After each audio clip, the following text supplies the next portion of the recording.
E esse é um ponto da academia que eu queria conversar com vocês. Qual é o preconceito que existe nesse mundo que ele é intelectualizado, existe muito ego em jogo, a academia ela produz muito isso. Qual é o preconceito que existe para pessoas que sentam e querem usar fontes que não são fontes tradicionais da historiografia? Vocês passam um pouco por isso? Tem situações que vocês enfrentam um pouco em relação a isso? Olha, eu acho que isso tem enfraquecido ao longo dos anos, mas eu acho que ainda tem bastante.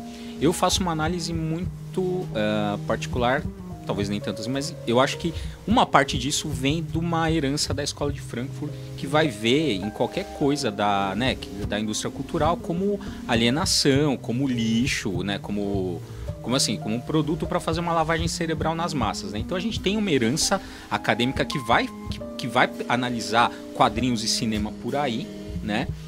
Que ainda é forte em certo sentido, mas está se quebrando, né? Eu acho que tem um outro lado, que é assim, tudo bem, já tem uma herança, eu acho que uma carga teórica que impõe isso, mas ela tem uma contraparte humana mesmo, que eu acho que é característica da estrutura da academia brasileira, especialmente assim, nesse eixo São Paulo-Rio de Janeiro, que é uma manutenção, uma preservação de determinados hábitos de metodologia, hábitos de abordagem conceitual, que recusam um pouco trabalhar com esse tipo de objeto, no caso quadrinhos.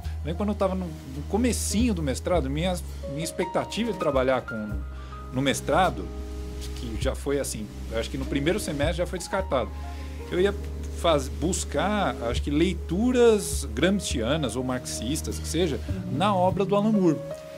É assim, acho que ao fim do meu primeiro semestre já descartaram os meus interlocutores que fariam parte das minhas bancas, porque ninguém conhecia quem era o Alan Moore, ninguém conhecia o Watchmen ou o V de Vingança. O que é um absurdo, né? Cara, Isso que são os mais manjados, né? Sim, tipo, o Alan Moore é o Alan Moore, exato. O Watchmen, o V de Vingança, assim. Frank Miller, ele fala, não, olha, o pessoal da sua banca, Adriano, veja, ninguém vai conhecer isso, você tem que mostrar o beabá. No final, eu acho que o resultado do meu mestrado, ele ficou muito aquém do que eu gostaria que fosse. Qual que foi o seu trabalho de mestrado?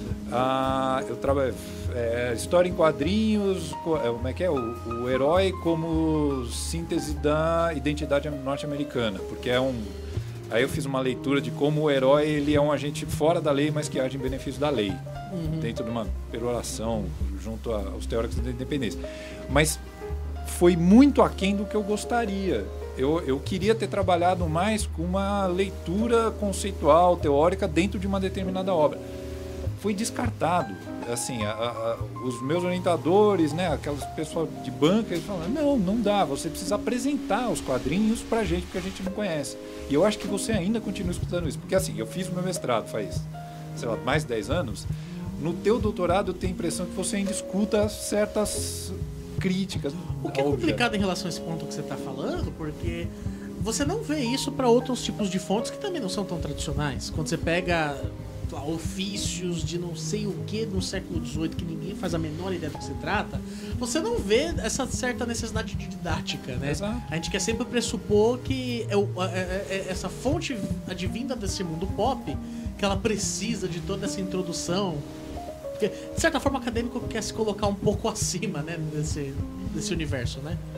Acho que tem um aspecto mais consagrado de determinadas fontes, mas aí você precisa perguntar para aquele cara que está pegando uma fonte do século XVIII se ele escuta. Eu tenho, assim, eu infiro, né? Eu acho que ele também escuta das bancas dele, a gente não conhece nada desse tema. Você tem que... Então, mas também tem Vamos lembrar que, assim, isso é uma coisa tradicionalmente já feita pelos historiadores, né? Exato. Né?